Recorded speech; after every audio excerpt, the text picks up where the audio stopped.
동창 신부들이 한 16명 정도 되는데, 저는 본당 신부 안 맡은 지 한 14년째 되고 있어요. 그래서 뭐 특수한 사목을 하니까 동창 신부들 모임을 나가면 참 좋더라고요. 우리 동창들이 특별히 아주 재미난 동창들이에요. 왜냐면 우리 동창들이 신학교 때도 모이면 싸웠어요. 한 20명 되는 동창이 모이면 싸웠어요. 근데 이제 25년이 지나서 26년째 가고 있는데 아직도 싸워요. 그래서 어떤 신부는 동창 모임을 아예 이제 탈퇴한 신부도 있고, 어떤 신부는 1년 쉬었다가 나오겠다고 그러는 신부도 있고, 또 어떤 신부는 우리가 6년 입학이 모여갖고 같이 서품을 받았는데 아예 입학한 팀으로 간다고 해서 지난 7월 달에는 그 신부는 아예 한 3, 4년 선배 모임으로 보냈어요. 원래 3, 4년 선배인데. 근데 저는 동창 모임에 참 나가는 게 즐거워요. 왜 즐거우냐면은 참 재미난 얘기를 참 많이 해요. 사목 얘기.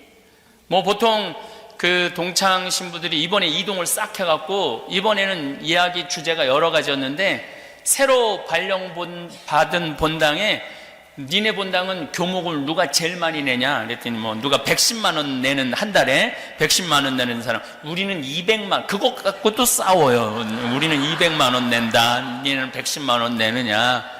근데 한 신부가 정말 재미난 얘기를 하더라고요. 자기는 굉장히 한 8,000명 있는 본당에서 1,500명 있는 본당으로 발령을 받아갔어요.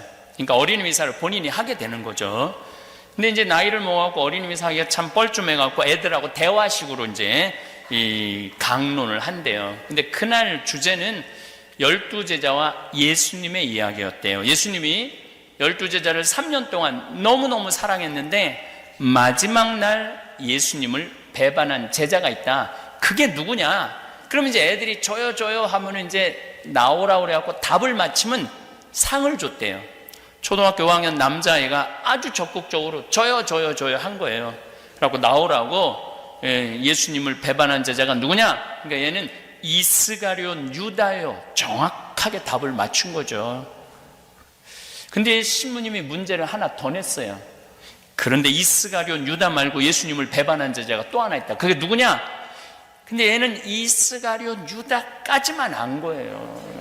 굉장히 당황스러운 거예요. 한 명만 대답하면 될 줄 알았는데 배반한 사람이 또 있다고 그러니까 얘가 막 눈을 까무락거리고 막 머리를 돌리는 게 보이니까 안타까운 마음에 신부님께서 힌트를 하나 줬어요. 나 그 사람 모른다고 그런 사람 있잖아. 당신 그 사람 같이 다니지 않았냐? 그러니까 나 그 사람 모른다 그런 사람 있지 않느냐? 그러니까 얘가 막 눈을 까무락거리더니 우병우인가? 그러더래요.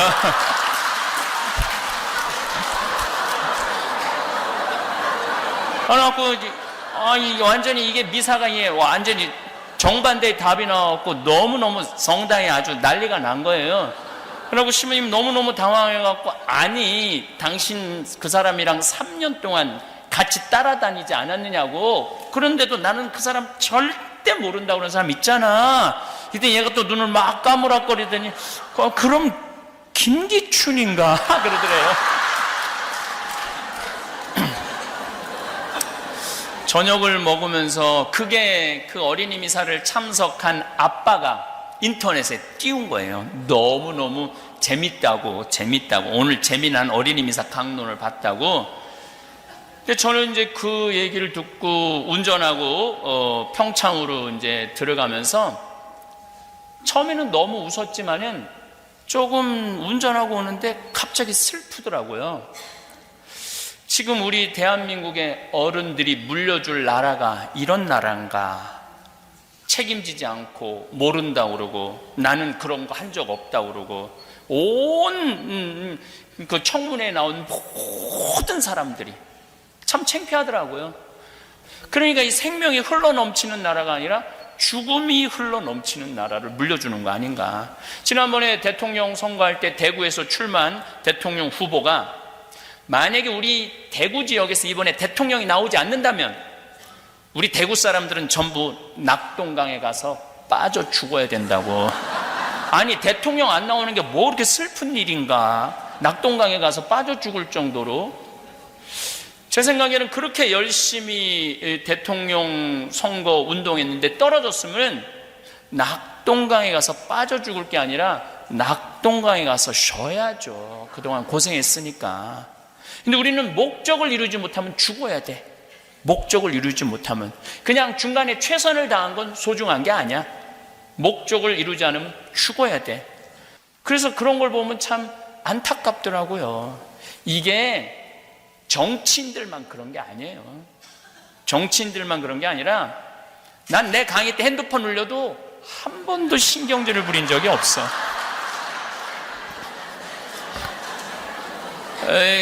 내가 왜 신경질을 안 부리느냐면 내가 30대 때 내가 강의 때 핸드폰 울리면 딱 멈추고 뭐라고 그랬어요.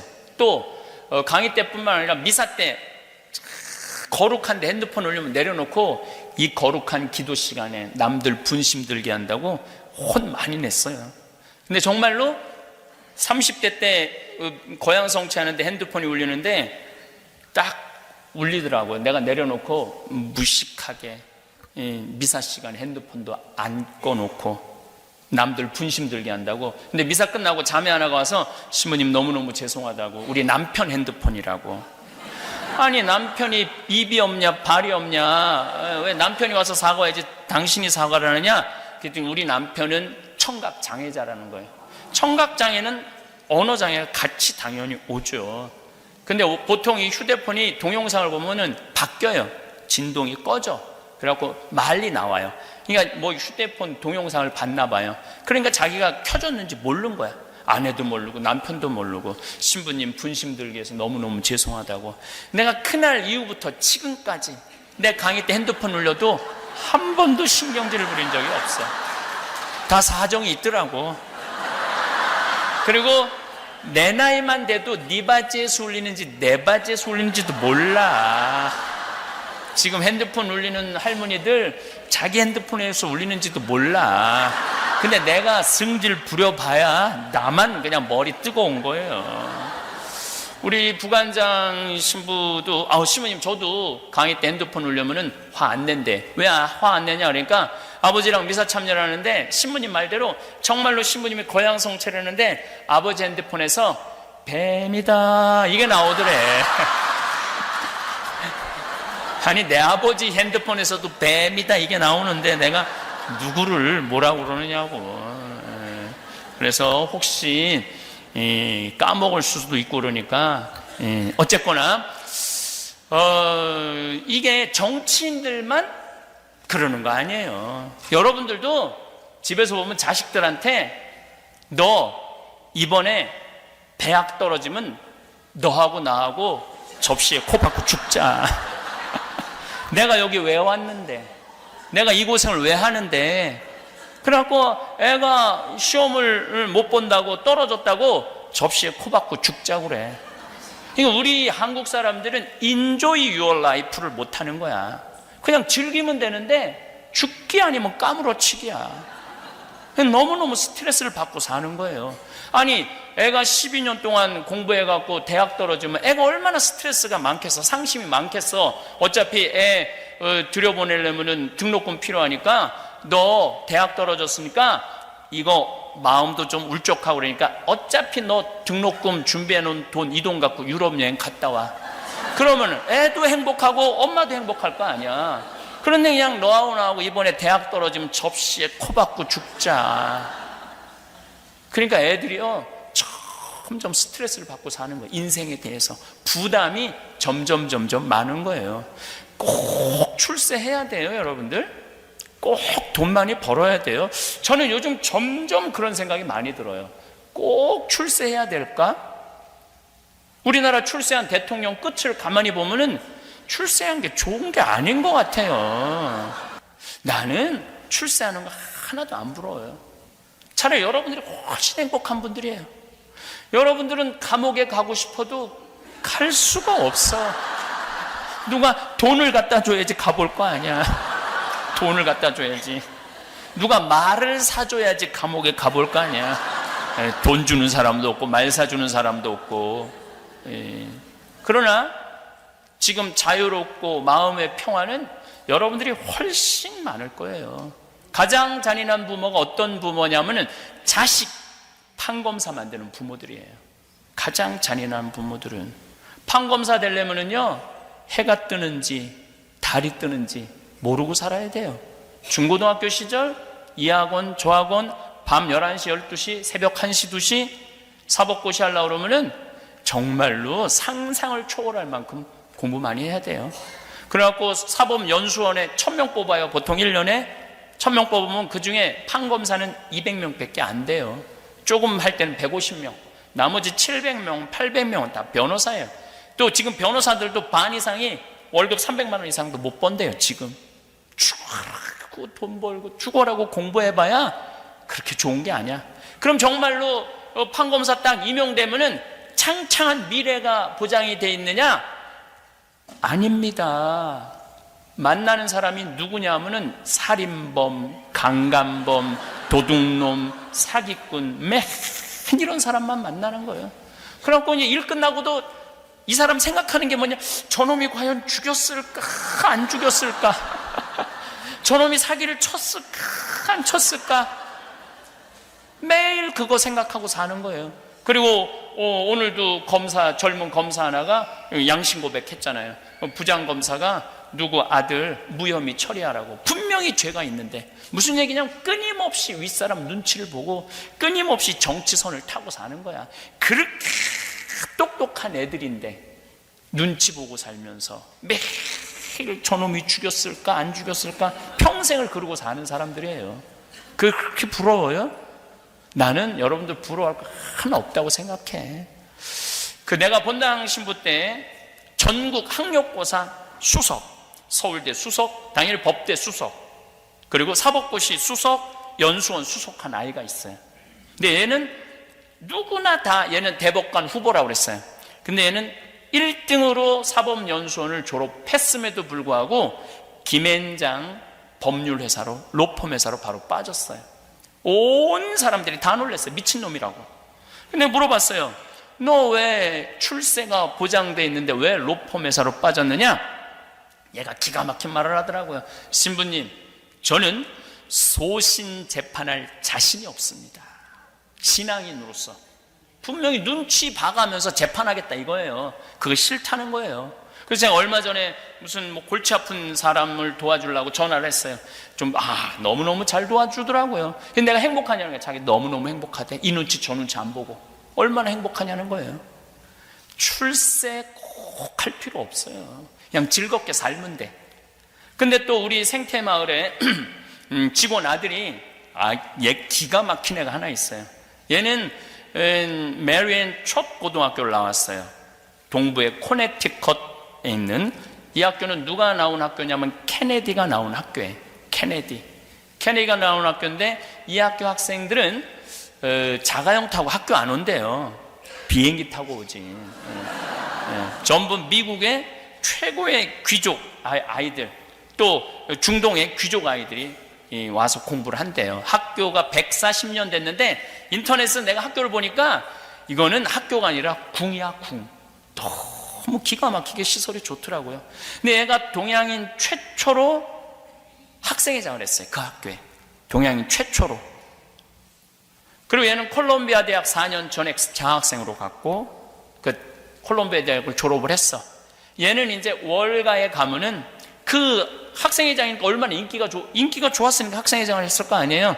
걔네들 조금만 은행에 취직을 해갖고 좀 자금 유치하면은 얘는 돈방석에 앉는 애야. 그리고 그 누나가 너는 이제 월가에 가면은 너는 이제 돈방석에 앉는다 그랬는데, 얘가 딱 한국에 와서 우리 평창에 와서 아버지하고 저한테 그러는 거예요. 우리 직원이 그 아버지니까, 아버지, 신부님, 저 연극하고 싶어요.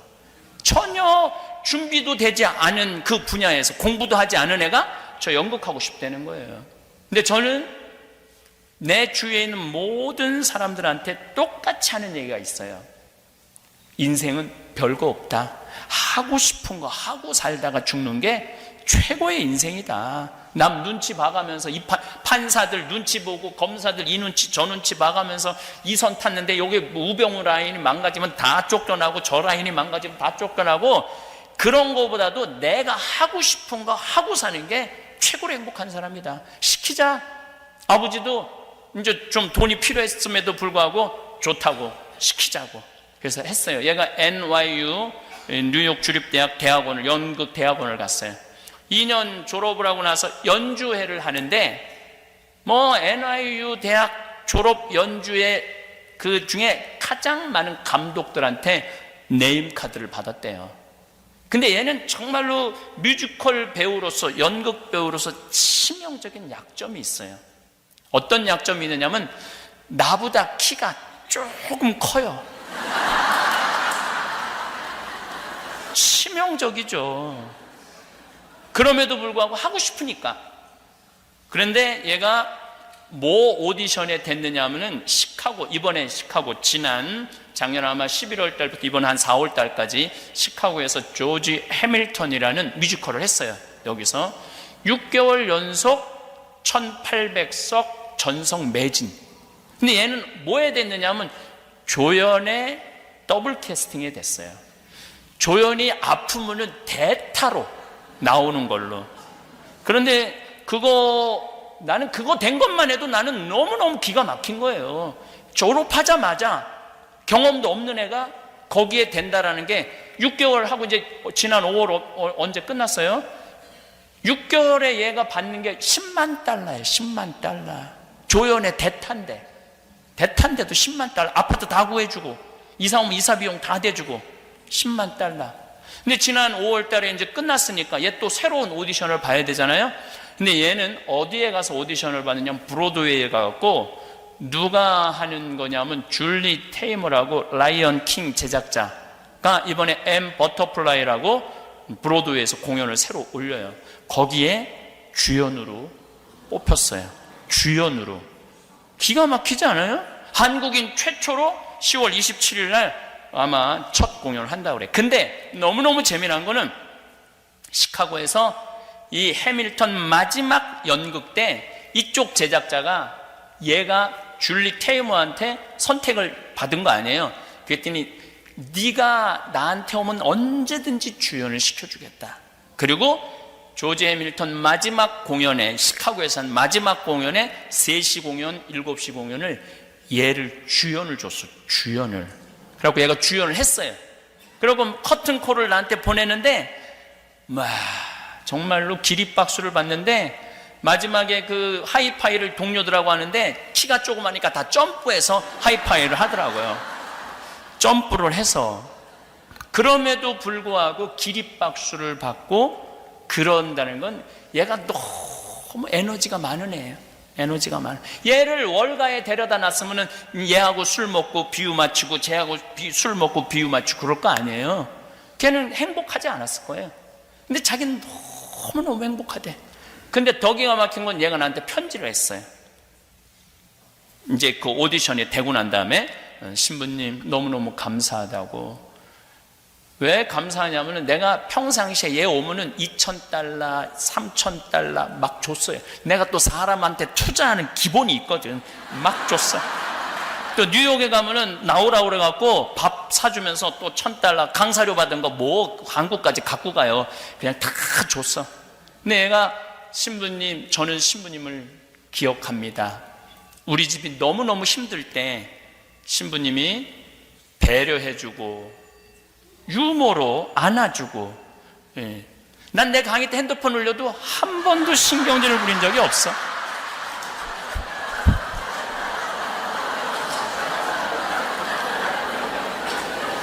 보살펴 주셔서 신부님이 우리 집안을 보듬어 안아, 그렇게 표현은 안 했었지만 얘가 미국에서 태어나니까 한국말을 잘 못하죠. 근데 한국말로 썼어요. 그래서 그 말은 썼어요. 만약에 신부님 없었으면 우리 집은 엎어졌을 거라고. 그건 어디서 배웠는지. 엎어졌을 거라고. 너무너무 감사하다고. 자기 미션은, 내가 내일 저 휴대폰에 관련된 강의도 할 거예요. 내일 한번 들어보세요. 휴대폰에 관련된 남의 얘기가 아니에요. 이게. 그러면서 자기는 엄마 아빠 용돈 주는 미션. 얘는 미국 앤데도 엄마 아빠 용돈 많이 주겠다는 거예요. 그리고 또 하나의 미션은 생태마을에 시부님한테 돈 많이 갖다 주는 게 자기 미션이래. 그건 영어로 썼더라고요. I remember that. 딱 이렇게 써놨더라고요. 영어로. 내 기억하고 있다고. 저는 저한테 돈 안 갖다 줘도 돼요.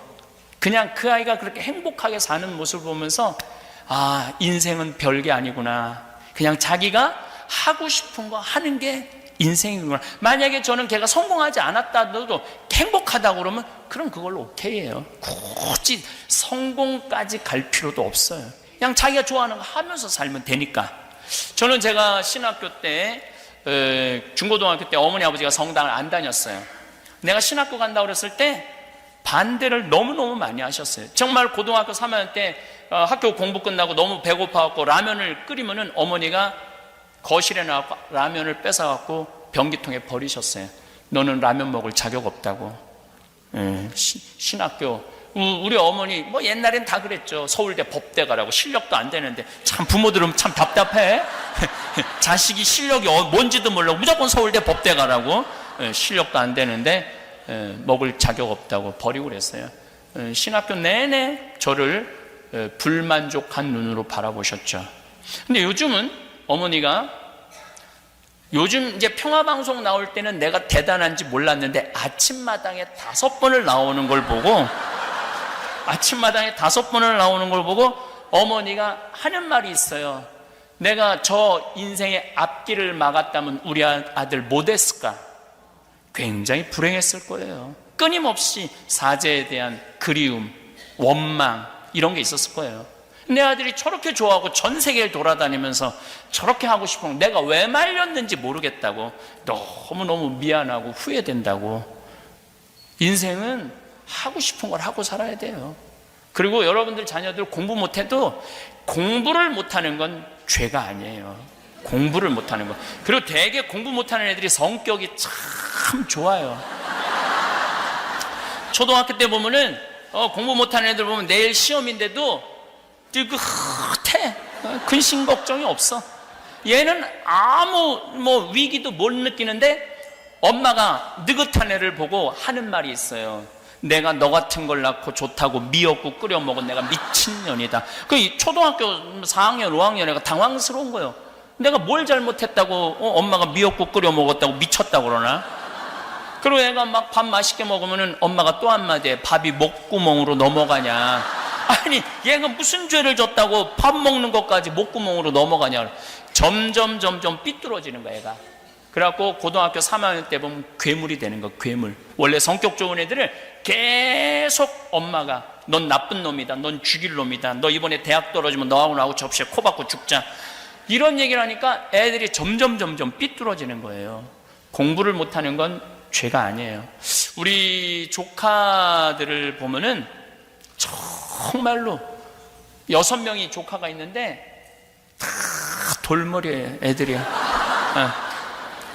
우리 조카 6명 중에 내가 그렇게 저지방 대학을 저지하겠다고 저지방 우유를 그렇게 먹였는데도 6명 다 저지방 대학에 나왔어요. 한 명도 빠지지 않고 다 저지방 대학 나왔어요. 서울 안에 들어간 애는 단 한 명도 없어요. 그런데 얘네들이 불행하냐? 너무너무 행복하게 살아요. 돈을 못 버냐? 돈도 너무너무 잘 벌어요. 시집을 못 갔느냐? 시집도 너무너무 잘 가요. 걔네들은 태어나면서부터 계속 초등학교도 행복했어요. 왜냐면 엄마 아빠랑 여름에 맨날 놀러 다녔어. 학원이라는 걸 안 다녔어. 계속 행복해. 중고등학교 때도 스트레스 안 받았어. 계속 행복해. 대학교 때도 저지방 대학 다녔고 스펙 살 일이 없어서 계속 행복해. 대학 다녔어. 계속 행복하게 살았는데 지금도 행복해. 너무너무 신기한 이론이 하나 있어요. 행복한 애가 행복하게 살아요. 어렸을 때 불행하게 지낸 애들은요, 커서도 불행해요. 판검사 잘난 애들 중에 정신 나간 애들 얼마나 많아요. 길거리에서 성행위하고 자기 혼자 자의행위하고 옷 벗고 별 애들이 다 있어요. 누가 판검사 되는 애들이 그런 애들이 많은 거예요. 삐뚤어 잘한 애들이죠. 공부는 잘했지만은 행복하지 않은 애들이에요. 공부는 잘했지만. 우리 생태마을에 직원이 40명 있어요. 굉장히 오고 싶어 하죠. 취직하고 싶어요. 그런데 제가 강의 중에 공부하기 싫어하는 애들 다 나한테 데리고 와라. 다 나한테 데리고 와요. 취직시켜달라고. 근데 그 애들은 어떤 상태 애들이냐면은 컴퓨터, 게임 중독, 우울증, 알코올릭, 약물 중독에 걸린 애들이에요. 그러니까 다 망가진 거지. 누가 망가뜨렸냐? 엄마들이 다 망가뜨려 놓은 거예요. 그렇게. 그래갖고 신부님 다 망가뜨려 놓고 나한테 데리고 와서 얘 좀 어떻게 좀 해봐라. 내가 받아주죠. 근데 한 달 이상을 버티질 못해요. 왜냐하면 계속 걔네들은 불행했기 때문에 이 행복한 사람들 속에 섞일 수가 없는 거예요. 그러니까 어렸을 때 불행하게 자라면 커서도 불행할 수밖에 없어요. 우리 누나 아들이 첫째 조카인데 얘도 저 지방대학 나왔어요. 근데 얘는 결혼도 너무너무 잘했고 애들한테도 너무너무 잘하고, 그리고 놀라운 거는 연봉 1억이 넘어요. 돈을 1억 이상 벌어요. 애가 행복하니까 뭘 해도 잘 돼. 행복한 애들은 뭘 해도 잘 되게 돼 있어요. 근데 우리 큰형 아들이 이번에 대학을 우리 조카들은 특징이 있어요. 단 한 명도 직장 생활하는 애들이 없어요. 왜냐하면 원서를 넣을 수가 없어. 원서를 넣을 수가 없어. 내가 뭐 웃기자고 하는 얘기가 아니에요. 진짜 애들이 머리가 나빠요. 그냥 직장 생활 할 수가 없어. 근데 이번에 다섯째도 대학을 2월 달에 졸업하는데 그 제일 큰 형, 연봉 1억이 넘는 형이, 야, 내가 이 사업을 해보니까 이게 블루오션이다. 너 이거 한번 해봐라. 여기저기 괜히 원서 넣어갖고 100번, 200번 떨어지지 말고. 근데 제가 5년 전에 우리 형제들하고 이런 얘기를 했어요. 우리 애들 머리 나쁘다. 직장 생활 못한다. 할 수 있는 건 가게 사업이다. 그러려면 애들 자본이 필요한데 느닷없이 해달라고 그러면 부모 힘들 거 아니냐. 걔를 모으자. 그래서 우리가 4형제가 한 달에 400만 원씩 모았어요. 1년이면 5천만 원, 5년 모았으니까 2억 5천. 그러니까 애들이 가게 한다 그러면 다 대주는 거예요. 니네들 은행 가지 말아라. 우리 사랑의 황씨 통장이, 이름이 사랑의 황씨 통장이야. 그 통장 이름이. 거기서 다 대주는 거야. 근데 이번에 다섯째도 다 조사를 해갖고 나한테 딱 리포트를 했더라고요. 보니까 괜찮아. 들어가는 돈이 얼마냐? 7,800이래. 오케이, 대줄게. 돈이 있으니까 딱 대줬어요. 근데 첫 달에 걔가 벌은 돈이 650만 원이래.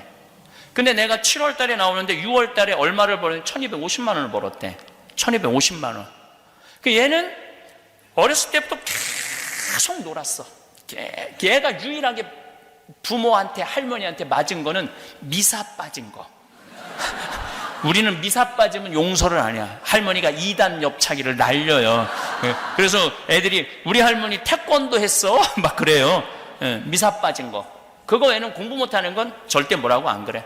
얘는 어렸을 때부터 쭉 행복하게 지내고, 중고등학교 때도 공부 스트레스 안 받고 행복하게 지내고, 대학교도 행복하게 지내고, 돈도 행복하게 버는 거야. 그래, 삼촌, 나 이거 너무너무 잘한 것 같아. 왜? 우리 친구들 지금 계속 제대로 그 대학에 나와갖고 뭐 한 명인가 2명 취직했대. 40명이 한 과인데. 근데 나는 벌써 사장 아니야. 그리고 얼마나 많이 벌어. 그럼 어렸을 때 공부 쭉 죽어라 해갖고 SK 삼성 들어가 봐야 연봉 5천도 안 돼요. 근데 얘는 연봉 1억이 거의 될 거라는 거야. 그러니까 누가 더 행복한 거야? 난 얘가 훨씬 행복하다고 생각해. 여기에는 심성이 정말로 바르게 자라는 조건이 있어. 그랬더니 한국에서는 할머니가, 내 강의를 쭉 듣더니 할머니가 그 아이템이 뭐예요? 이런 할머니가 있더라고요. 아이템이 중요한 게 아니라 행복한 애가 해야지 돈을 버는 거예요. 불행한 애가 하면은 언젠간 망가지게 돼 있어요. 제일 중요한 건 뭐냐면 행복해야 돼. 여러분들 어떻게 좀 행복하세요? 지금? 많이 행복하세요? 네, 맞아요. 근데 내가 미국에서 한번 먹고 살아보겠다고 이리 뛰고 저리 뛰고 삶의 구비구비 고생한 거 가장 잘하는 사람이 누굴까요? 나예요. 사실은 내가 고생한 거 속속들이 알 수 있는 사람은 이 세상에 한 명도 없어요. 누구밖에 없느냐면 나밖에 몰라요. 그럼 그런 나한테 가장 잘해줄 수 있는 사람은 누굴까요? 역시 나밖에 없어요. 근데 우리는 내가 고생한 거 모르는 남편이 잘해주겠지, 내가 고생한 거 본 적도 없이 태어나기 전부터 고생했을 거 아니야. 애들은 본 적도 없어. 엄마가 고생을 했는지 안 했는지. 그 애가 잘해주겠지라고 기대하고 있다면 여러분들은 죽기 전까지 호강이라는 건 못 해봐요. 그냥 내가 해주면 돼. 내가 할머니들 나한테 신부님 내 말 좀 들어봐 그러면 2박 3일 얘기해요. 자기 고생한 거 끝도 없어. 그래갖고 내가 이제 그 얘기를 듣고 할아버지한테 한마디 해요. 할아버지, 할머니 이렇게 고생했다는데 할머니한테 잘해주고 계세요? 자, 고생한 거 잘 아세요? 그러면 할아버지가 이렇게 말합니다. 우리 마누라 고생 참 많이 했지. 그걸로 끝이야. 더 이상 몰라. 뭘 고생했는지 몰라. 하여튼 고생 많이 한 건 알아. 근데 어떻게 고생했는지는 모른다는 얘기예요. 그러니까 이제 뭐 어머니 날, 여기 미국은 아버지 날, 어머니 날 따로 있잖아요. 어머니 날 뭐 와서 애들이 뭐 맛있는 것도 고기도 사주고 냉면도 사줄 줄 알았더니 한 명도 안 와. 전화도 안 해. 미국 애들은 더 그렇잖아요. 그러니까 그냥 참 내가 이 미국까지 와서 내가 보기엔 한국에서 성공하는 것보다 미국에서 성공하는 게 10배 힘들어요. 말이 통해 뭐가 돼? 인종도 다른데 여기서 성공한다 하면 대단한 사람들이야. 근데 내 자식이 몰라주고 전화 한 통 안 하고 와서 밥도 안 사주고 그냥 나가서 뭘 먹고 싶은데 냉면을 먹으면서 울면서 이렇게 먹어요. 지질이 복도 없는 년. 내가 이 고생까지 했는데 냉면 사주는 인간 하나도 없고 울면서 냉면에 냉면 국물에 눈물 떨어뜨려가면서 먹는 분들 많아요. 그런데 생각을 뒤집어 보면은 내가 그렇게 고생했으니까 나 호강할 자격 있어. 그럼 호강할 자격 있으면 내가 너한테 오늘 한턱 쏠게. 어? 마리아, 내가 오늘 너한테 한턱 쏠게. 가갖고 냉면 맛있게 한턱 쏘고 먹는 냉면이랑 지질이 복도 없는 년이 먹는 냉면이랑은 냉면 맛이 다르다니까요. 근데 우리는 내가 나한테 한턱 쏘는 법을 배운 적이 없어. 늘 남이 나한테 잘해줘야 돼. 여기서 남이라는 건 남편, 아내, 자식, 손자들이 내가 이렇게 고생해서 키워놨으면 나한테 계속 고맙다고 그래야 돼. 그런 일은 없어요. 점점 그런 일은 없어요. 그럴 수도 없고. 제가 23년 전에 평택 비전동에 본당 신부로 발령을 받아갔어요. 31년 전 얘기예요. 21년 전 얘기예요. 근데 31살에 본당 신부로 발령을 받아갔는데 신자가 3,500명이야. 내가 얼마나 열심히 살았느냐면 3,500명 세례명을 다 외웠어요. 그래갖고 성처용해 줄 때 마리아 그리스도의 몸, 요셉 그리스도의 몸, 데레사 그리스도의 몸 이렇게 세례명을 부르면서 그 모든 사람 성체를 다 영해 줬어요. 그러니까 우리 교우들은 미사를 못 빠졌어. 한 주간 빠지면 다음 주에 데레사 왜 지난주에 성당 안 나왔어? 그냥 직접 데레사 왜 성당 안 나왔어? 다 외우니까 그거를 그렇게 열심히 살았어요. 근데 딱 2년이 지났는데 주교님께서 저한테 진살이라고 신자 200명밖에 안 되는, 벌써 이름도 진살이잖아. 진살이. 네. 평택 평야가 내려다 보이는 농사 짓는 사람들 거기에 성당을 분가하라는 거예요. 나도 신설 성당에 본당 신부인데, 초대 본당 신부인데 뭐 성당에 할 게 얼마나 많아요. 마이크도 다시 해야 되고 뭐 건물도 다시 다 해야 되고 십자가도 뭐 너무너무 일이 많은데 분가를 하라는 거예요. 그래도 어떻게 주교님 명이니까 그래서 땅을 보러 다녔죠. 근데 우리 성당은 3,500명인데도 성당터가 850평이에요. 근데 내가 그 200명을 분가하기 위해서 본 성당터는 몇 평이냐면 3,200평이야. 3,200평이면 얼마나 넓으냐면 초등학교가 2,000평이야. 여러분들 한국에서 다니던 그 초등학교 있죠? 그게 2,000평이야. 그거보다 한 배 반이 더 커. 그럼 얼마나 큰 땅이에요. 근데 성당이 돈이 어디 있어요? 성당에서 모아보니까 2억이야. 그때 아파트가 한 채 7천만 원이었어요. 7천만 원. 그 돈이 없으니까 어떻게 땅은 사야 되겠고. 그래서 첫 본당 신부님한테 전화드렸죠. 신부님, 저 성당 분가해야 되는데 돈이 부족합니다. 저 돈 좀 꿔주세요. 얼마가 필요한데 2억이 아파트 세 채 값이죠. 2억이 부족합니다. 그랬더니 이 신부님께서 1초도 주저하지 않으시고 내일 와, 내가 꿔줄게, 딱 그러더라고요. 내가 또 인간관계가 또 참 좋아요. 내가 생각해도 인간관계가 너무 좋아. 그래서 다음날 올라갔더니 1억짜리 수표를 2장을 딱 끊어 놓으셨어요. 집 세 채 값을 안주머니에 넣고 운전하고 1시간 반을 내려오는데 차 안에서도 두리번거렸어요. 이 돈 훔쳐가는 놈 없나. 차 안에서 아마 그런 기분 난 지금 그때 그 가슴 뛰는 게 아직도 기억에 나요. 그렇게 가슴이 설레고 무섭고 내가 막 벌벌벌벌 떨면서 땅 계약을 했어요. 땅 계약을 해놓고 회장님들한테 발표를 했죠. 땅을 샀다. 회장님들이 난리가 난 거야. 200명 분가하는데 우리는 850평밖에 안 되는데 그 큰 땅이 왜 필요하냐. 젊은 신부가 간도 크지. 왜 우리하고 상의도 안 하느냐. 상의 안 한 이유가 있어. 상의하면 땅값 뛸까 봐. 비밀리에 한 거죠. 그리고 거기 성당터 못 짓는다는 거야. 33살에 한참 삼삼한 나이인데 33살에 막 내가 뭐 큰일을 잘못한 것 같고 이거 어떻게 하면 내가 그걸 어떻게 해. 내가 책임지겠다. 몇 개월 잠을 못 자서 정말로 그 성당터에 수백 번도 더 갔다 와봤어요. 가보면은 허허 벌판이니까. 그러니까 여기 허가가 안 나길 수도 있겠다 이런 생각 들고 다시 한번 가보면 또 허가 날 것 같기도 하고. 그리고 이제 후임자 신부가 왔는데 1년 후배 신부가 온 거예요. 200명 갖고 무슨 성당을 줘. 10억이 들어간다는데. 근데 내가 너 7억 해줄게. 네가 3억만 모아. 그 IMF 때 내가 7억을 해줬어요. 그리고 난 떠났죠. 떠났는데 이제 20년의 세월이 흘렀잖아요. 그런데 거기 아파트가 다 들어와갖고 신자가 2,000명이 넘는데. 그리고 주차장이 넓으니까 여기도 뭐 주차장 어마어마하게 넓더라고요. 근데 한국은 여기는 다 한 명이 타고 한국은 4-5명이 타고 오잖아요. 그러니까 주차장 걱정이 없다는 거야. 그러니까 밭이 넓으니 땅이 넓으니까 뒤에 뭐 배추 심어갖고 김장 해먹고 또 그냥 이제 나무가 우거져갖고 여름에는 바깥에다 커피숍 셔놓고 럭셔리 커피도 먹고 아파트 사람들이 성당 사람이 즐기는 게 아니라 아파트 사람들이 저녁에 애들 유모차 끌고 와서 즐긴다는 거. 그래서 아주 그쪽 교우들의 그 만족도는 아마 여기 정화상 바오로 성당 만족도하고 거의 비슷할 거야. 너무너무 행복한 거야. 그런데 그렇게 내가 마음고생해서 땅 사고 분가한 거 아무도 몰라. 누구만 알아? 나만 알아. 나만 아는 거예요. 여기 계신 여러분들 이민 와갖고 정말 뭐 어떤 분은 막 40달러 갖고 온 분도 있고 100달러 갖고 온 분도 있고 정말로 하루하루 그렇게 한 거 자식들이 알 것 같아요? 몰라요. 몰라.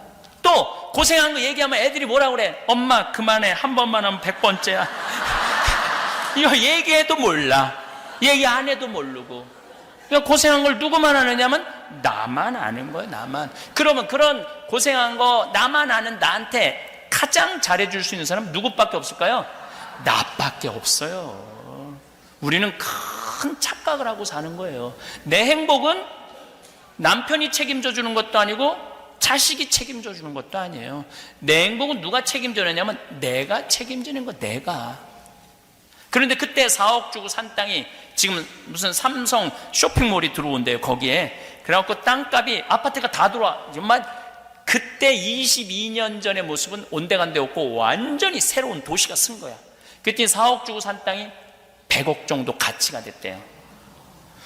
그런데 내가 그렇게 교회 재산 100억으로 늘려준 거 아무도 몰라. 누구만 알아? 나만 알아. 나만 아는 거야. 그런 나한테 잘해줄 수 있는 사람은 누구밖에 없을까요? 나밖에 없는 거예요. 나밖에. 그래서 저는 저한테 참 잘해줘요. 누가 뭐라 그래도 나는 남한테 원망 거의 안 해요. 뭐 맛있는 거 있으면 나 다 내 돈 가지고 가서 사 먹어요. 내가 항상 그러잖아요. 차연아 갈비 먹고 싶니? 가자. 내가 사줄게. 내가 나한테 사줘. 뭐 총회장이 사줄래나 부회장이 사줄래나 성무회장이 사줄래나 기다리다가는 갈비 한번 못 얻어 먹어요. 갈비 한번. 그 다음에 가끔 영덕대게 여기 랍스타 먹고 싶잖아요. 전 그냥 가요. 가서 사 먹어요. 영덕대게는 좀 비싸요. 20만 원, 30만 원. 그래도 내가 100억을 벌려준 사람인데 날 위해서 20-30만 원을 못 써. 먹어요. 그럼 기분이 너무너무 좋아. 행복하고. 남 원망할 거 없어요. 내가 이번에 25주년 행사하는데 그 진살이라는 성당에서 한 명도 안 왔어요. 한 명도. 왜냐하면 올 수가 없어. 왜냐하면은 그 2,000명 중에 내가 떠나고 난 다음에 세례받은 사람들도 많아요. 그렇지 않겠어요? 그리고 후임자 신부가 5대째라는데 내가 쭉 얘기를 들어보니까 내가 신부 떠나고 난 다음에 신학교 들어온 애들이 많아. 내가 신부 된 지 이렇게 젊어 보여도 25년이나 됐는데 25년이면 세 텀이 돌아가는 거예요. 신학교 7년 21년. 그럼 그 밑은 모르는 거예요. 근데 원망스럽다고 섭섭하다고 인간한테 잘해줘봐야 다 소용없다고 머리 검은 짐승한테는 잘해주는 게 아니라고, 이게 다 자기를 사랑할 줄 모르는 사람들이 하는 얘기예요. 그냥 자기가 해먹으면 되지, 자기한테. 작년 12월 6일 날 저는 이선희 콘서트를 갔어요. 너무너무 바쁜 와중에 전 이선희 노래를 너무너무 좋아해요. 모든 곡들이 다 좋아. 근데 요즘 나온 곡에 인연이라는 노래가 있어요. 이거 들어보면 가슴이 찢어져요. 무슨 내용이냐면 이 생에는 안 되니까 다음 생에라도 우리 사랑하자는 얘기야. 이거 우리 신부들을 위한 노래야. 오늘 집에 가서 들어보세요. 내가 얼마나 구구절절히 이 얘기를, 뭐 어떨 때는 그 강의 끝나고 들어올 때 2시간 내내 그것만 반복해서 들을 때도 있어요. 어쩜 이렇게 노래를 기가 막히게 하느냐. 근데 공연을 가고 싶은 거, 공연을. 근데 뭐 이 12월 6일 이제 하루 딱 비길래 주일날 서울 공연 벌써 끝났더라고. 대전 투어가 있더라고. 대전 공연 강당인데 큰 체육관인데 좀 늦게 예약을 했어. 그래도 VIP 자리를 예약하는데 15만 6천 원이에요. 15만 6천 원. 15만 6천 원인데 누구 돈으로 끊었느냐면 내 돈으로 끊었어요. 왜? 누가 보고 싶어? 내가 보고 싶으니까. 내가 보고 싶으니까 내 돈으로 끊었어. 그런데 그게 달라요. 내가 좋아서 내 돈으로 끊고 내가 가서 듣는데 첫 곡이 인연인 거야. 그 얼마나 기분이 이게 설레고 흥분되는지 막 기가 막히더라고요. 여러분들도 조용필 씨 혹시 여기 오면은 꼭 공연 가세요. 네? 공연을 왜 가야 되느냐면은 이제 조용필도 노래 부를 날이 얼마 남지 않았어. 여러분들의 문제가 아니라. 그러니까 그 기가 막힌 공연 가보면은 막 흥분되고 너무너무 좋다는 거예요. 그래서 하고 싶은 거 하세요. 그리고 지질이 복도 없는 년이 냉면 먹지 말고 이제까지 미국에 와서 30년 동안 애쓴 멋있게 사는 나한테 한턱 쏘는, 한턱 쏴서 먹는 냉면, 그래갖고 눈물찍 콧물찍 흘리지 말고, 아, 난 정말 멋있게 살아왔어. 난 정말로 이 미국에 와서 이 정도면 난 훌륭해. 나는 오늘 냉면 먹을, 시카고 피자 먹을 자격 있어. 진짜 맛있더라고요, 시카고 피자. 아마 할머니들도 입맛에 그렇게 그 토마토 올려놓은 것도 정말 맛있더라고요. 그래서 사서 드세요. 그럼 애들이 엄마, 네가 알아서 먹어. 나도 내가 알아서 먹을 테니까 네가 알아서 먹어. 네 인생 네가 알아서 살아. 내 인생 내가 알아서 살 테니까. 그래서 여러분들, 이제 여러분들한테는 남은 인생 행복하고 즐겁게 사는 일만 생각하세요. 자식들, 손자들 걱정하지 말고. 여러분들 여기 미국 올 때 환경이랑 지금 자식, 손자들 환경이랑 비교해봐요. 어때요? 상상도 할 수 없고 비교도 할 수 없어요. 근데 뭐하러 걔네들 걱정을 하고 앉아있어. 지금 답답할 때가 많아요, 보면은. 그러니까 여러분들 건강이나 보살피세요. 근데 이 건강에 제일 권하는 게 뭐냐면 청국장 가루야.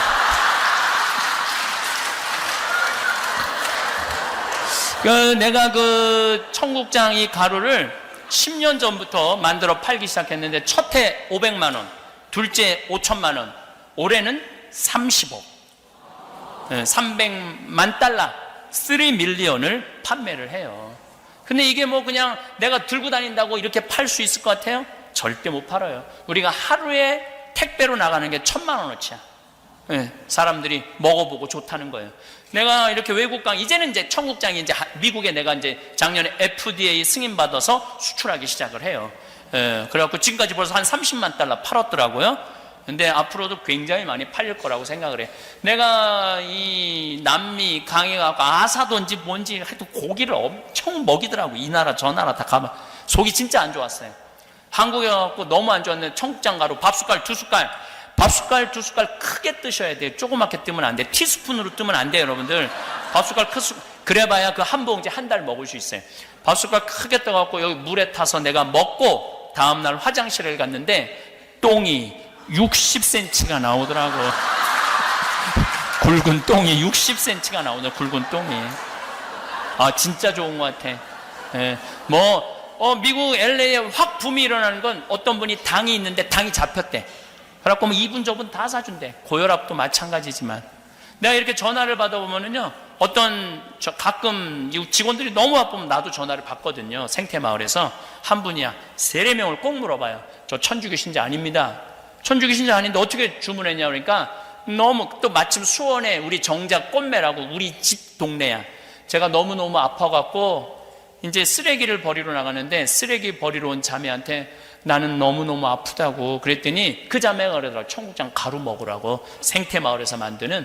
그래서 이끈 저끈 잡아본다고 그 청국장 가루를 사다 먹기 시작했대요. 온 집안의 약을 다 갖다 버렸대. 신부님 너무너무 감사하다고. 참, 난 우리 교우들은 복음을 전하라고 그랬더니 청국장 가루를 전하고 있어. 전하려면 복음을 전해야지. 제가 성서 강의하는데 그 학생 중에 한 명이 우리나라 고려대학교 대학병원 약학장이야. 교수죠. 당연히 약사고.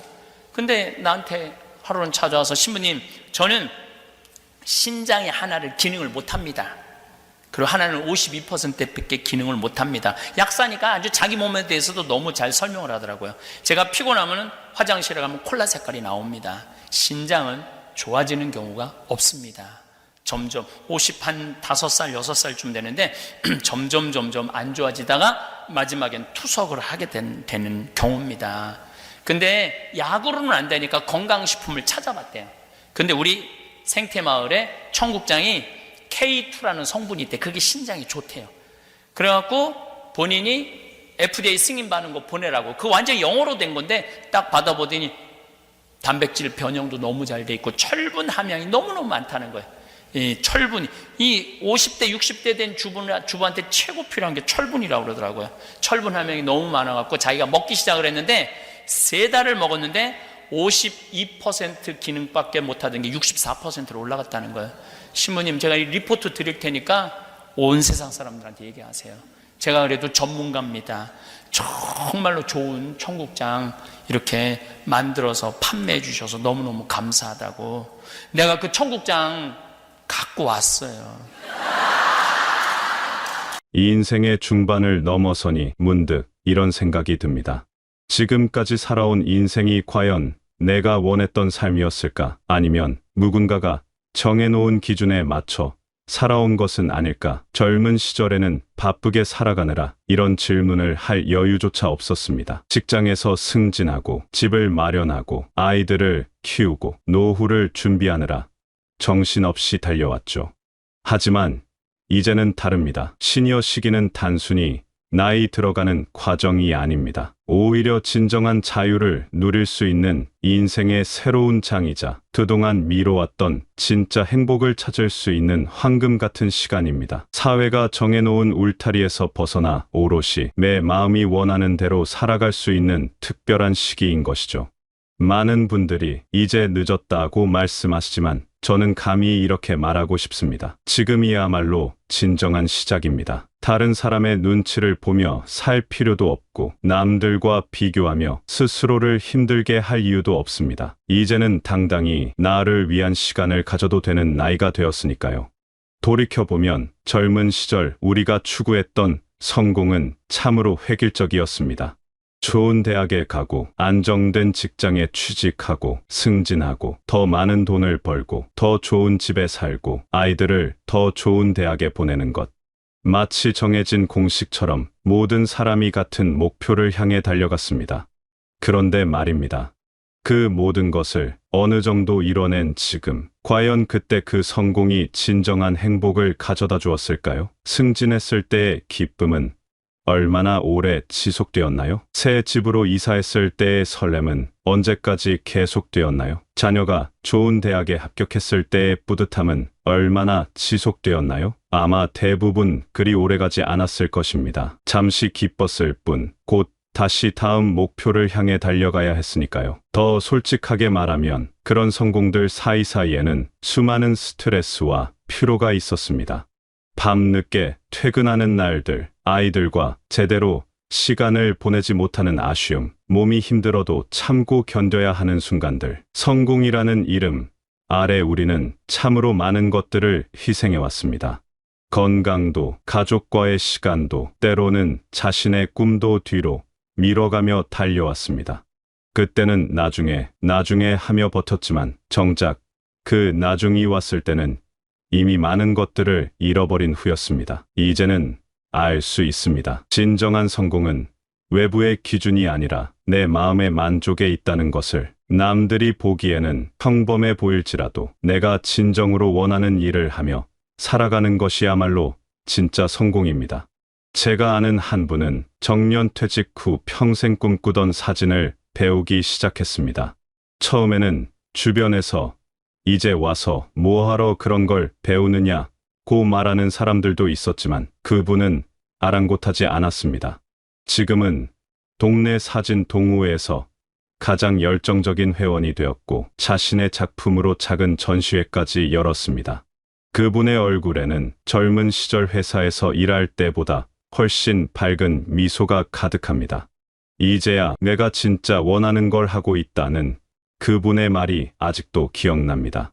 또 다른 분은 은퇴 후 동네 도서관에서 책 읽어주는 봉사활동을 시작했습니다. 월급도 없고 남들이 알아주지도 않는 일이지만 아이들의 눈망울이 반짝이며 이야기에 빠져드는 모습을 볼 때면 그 어떤 승진보다 큰 성취감을 느낀다고 합니다.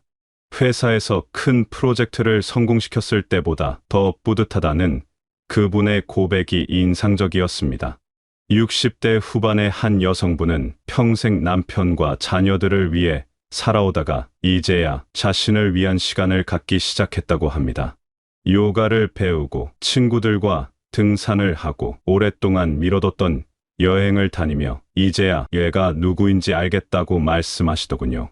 이것이 바로 진정한 성공입니다. 돈이나 지위가 아니라 내 마음이 진정으로 원하는 일을 하며 살아가는 것.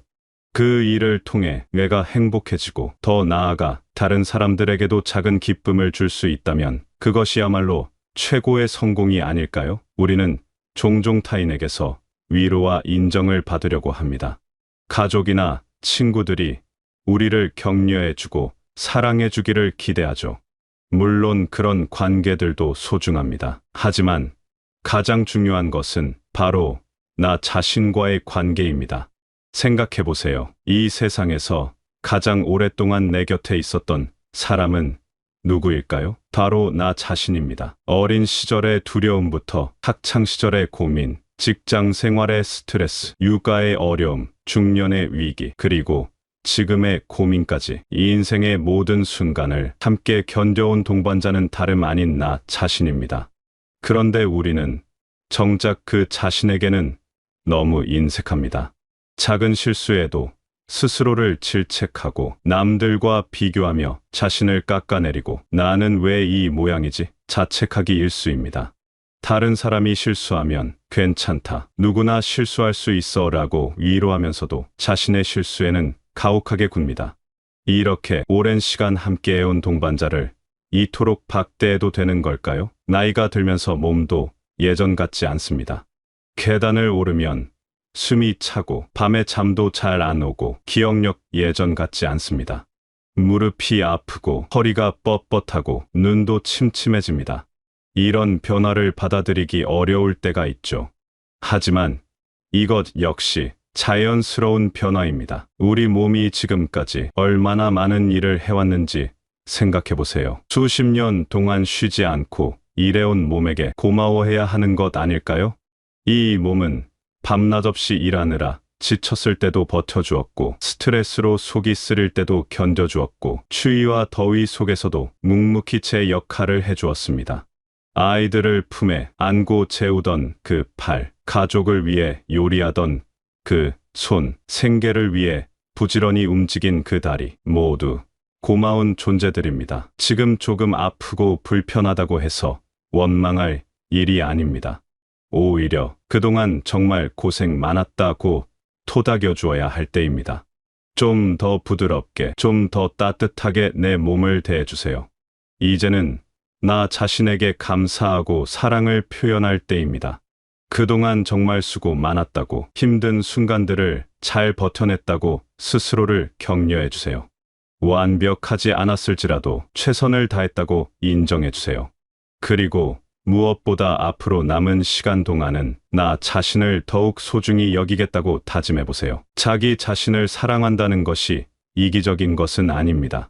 오히려 그 반대입니다. 자신을 사랑하는 사람만이 진정으로 다른 사람들을 사랑할 수 있고, 자신에게 너그러운 사람만이 다른 사람들에게도 따뜻할 수 있습니다. 스스로에게 작은 선물을 해보세요. 꼭 비싼 것일 필요는 없습니다. 오랫동안 읽고 싶었던 책 한 권을 사거나, 좋아하는 꽃을 집에 들여놓거나, 맛있는 차 한 잔을 여유롭게 마시는 것도 좋습니다. 좋아하는 음악을 들으며 산책하기, 따뜻한 목욕을 하며 하루의 피로 풀기, 맛있는 음식을 천천히 음미하며 먹기, 이런 작은 것들이 모여 삶의 질을 높여줍니다. 나는 이런 작은 행복을 누릴 자격이 있는 사람이다 라고 스스로에게 말해주세요. 죄책감을 느낄 필요 없습니다. 평생 열심히 살아온 당신은 충분히 행복할 자격이 있습니다. 어떤 분은 매일 아침 거울 앞에서 자신에게 오늘도 수고할 나야, 고맙다고 말한다고 합니다. 처음에는 어색했지만 지금은 하루를 시작하는 소중한 의식이 되었다고 해요. 이렇게 작은 변화가 삶 전체의 색깔을 바꿔놓을 수 있습니다. 또 다른 분은 일주일에 한 번씩 자신만을 위한 시간을 가진다고 합니다. 아무도 방해하지 않는 조용한 카페에서 좋아하는 음악을 들으며 차를 마시는 시간. 처음에는 이런 게 사치 아닌가 싶었지만 지금은 이런 시간이 있어야 다른 사람들에게도 더 친절해질 수 있다는 걸 깨달았다고 하더군요. 자기 자신을 돌보는 것이 이기적인 일이라고 생각하는 분들이 많습니다. 하지만 그렇지 않습니다. 비행기 안전 수칙을 생각해 보세요. 위급 상황에서는 자신이 먼저 산소 마스크를 쓰고 나서 다른 사람을 도와야 합니다. 자신을 사랑하고 돌보는 것이 우선이어야 다른 사람들도 진정으로 사랑할 수 있습니다. 마음의 여유가 있어야 다른 사람들에게도 따뜻함을 나누어 줄 수 있는 것이죠. 손주가 있는 분들이라면 아마 이런 경험이 있을 것입니다. 아이의 성적표를 보며 우리 때보다 공부가 더 어려워졌나 하고 걱정하거나, 요즘 아이들은 경쟁이 너무 치열해서 안쓰럽다고 느끼는 순간들 말입니다. 그런데 가만히 생각해보면 우리 자신도 어릴 때 성적 때문에 스트레스를 받았고 부모님의 기대에 부응하려고 애썼던 기억이 있습니다. 그때 우리에게 정말 필요했던 것은 무엇이었을까요? 더 좋은 성적이었을까요? 아니면 괜찮다, 얘가 최선을 다했다면 그것으로 충분하다는 따뜻한 말 한마디였을까요? 손주들에게 줄 수 있는 가장 좋은 선물은 성적에 대한 압박이 아니라 무조건적인 사랑과 지지입니다. 아이가 시험을 못 봤을 때 괜찮다, 할머니는 내가 노력하는 모습을 보고 있었어 라고 말해주는 것. 아이가 친구와 다툴 때 그럴 수도 있지, 사람 사는 게 다 그런 거야 공감해주는 것. 아이가 새로운 것에 관심을 보일 때 와, 그게 그렇게 재미있구나 진심으로 호응해주는 것. 이런 것들이야말로 아이의 마음에 평생 남을 진짜 선물입니다.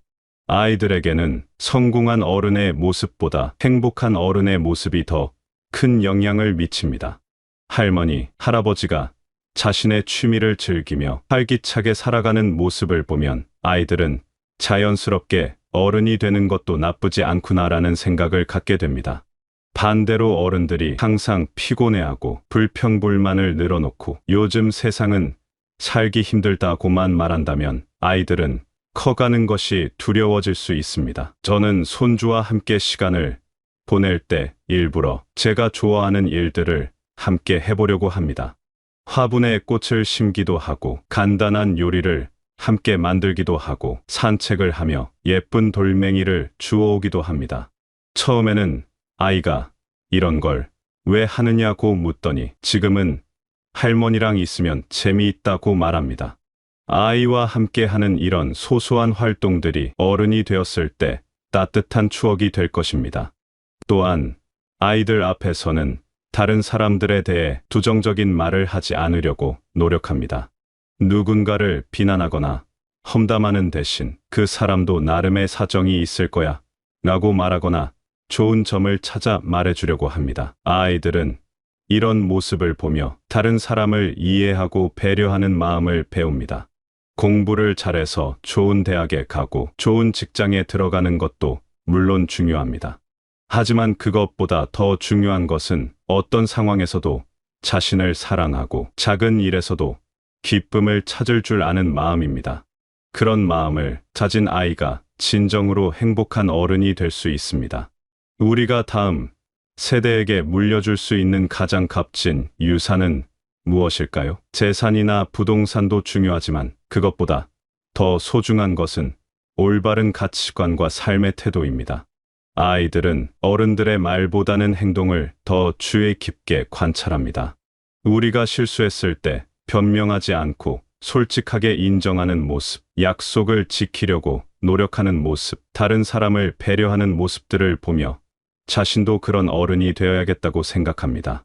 반대로 어른들이 자신의 잘못을 남 탓으로 돌리거나 거짓말로 상황을 모면하려고 하는 모습을 보면 아이들은 어른도 그러는구나 라며 그것이 자연스러운 일인 줄 알게 됩니다. 특히 요즘 아이들은 예전보다 훨씬 영리하고 관찰력이 뛰어납니다. 어른들의 말과 행동이 일치하지 않으면 금세 알아차립니다. 특히 시니어 세대인 우리들에게는 더 큰 책임이 있습니다.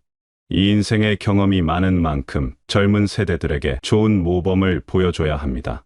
나이가 들었다고 해서 모든 것이 용납되는 것은 아닙니다.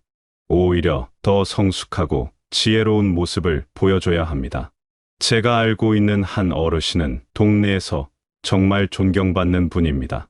그분의 특별한 점은 절대로 남의 험담을 하지 않는다는 것입니다.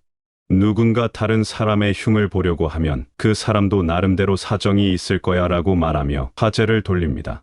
또한 자신이 잘못했을 때는 나이에 관계없이 진심으로 사과하는 모습을 보여줍니다. 젊은 사람에게도 잘못했으면 미안하다고 말하는 그분의 모습을 보며 많은 사람들이 감동을 받습니다. 또 다른 분은 가 넘는 나이에도 새로운 것을 배우려는 자세를 잃지 않습니다. 스마트폰 사용법을 젊은 사람들에게 배우고 새로운 요리법을 익히고 시대의 변화에 적응하려고 노력합니다.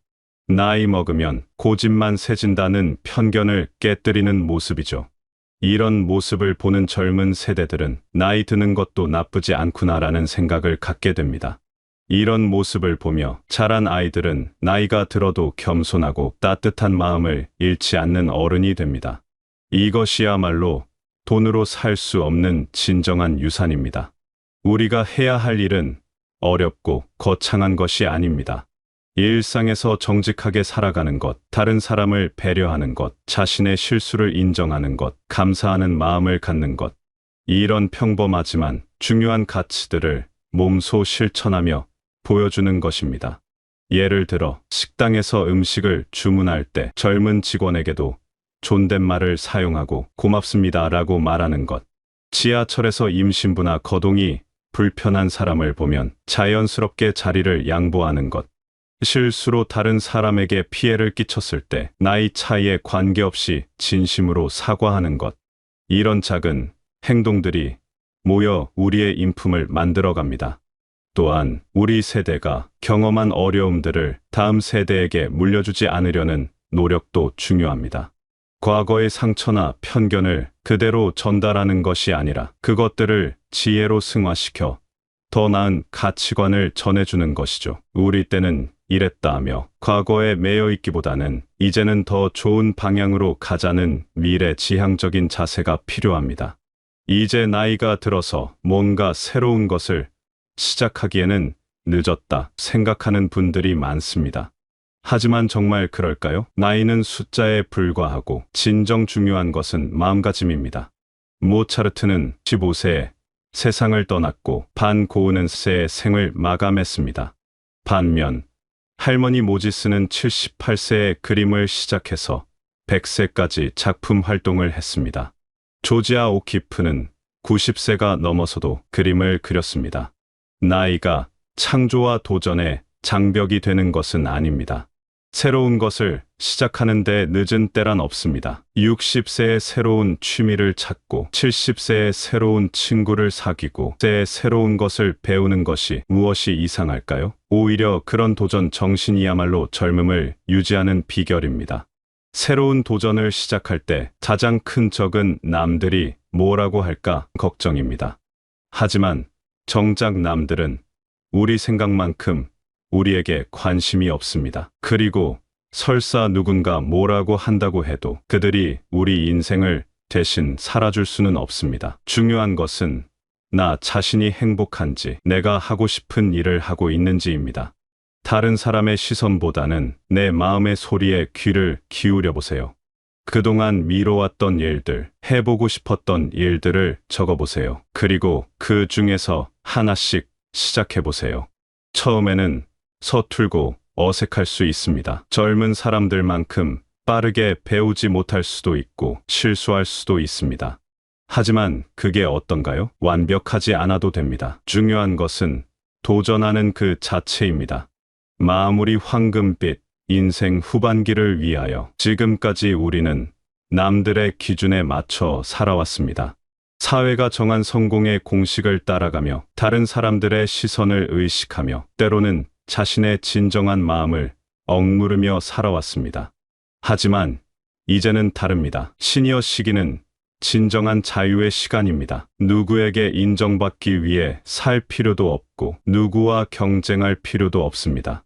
오로지 나 자신을 위해 내가 진정으로 원하는 방식으로 살아갈 수 있는 특별한 시간입니다. 진정한 행복은 성공이 아닌 자기 만족에 있습니다.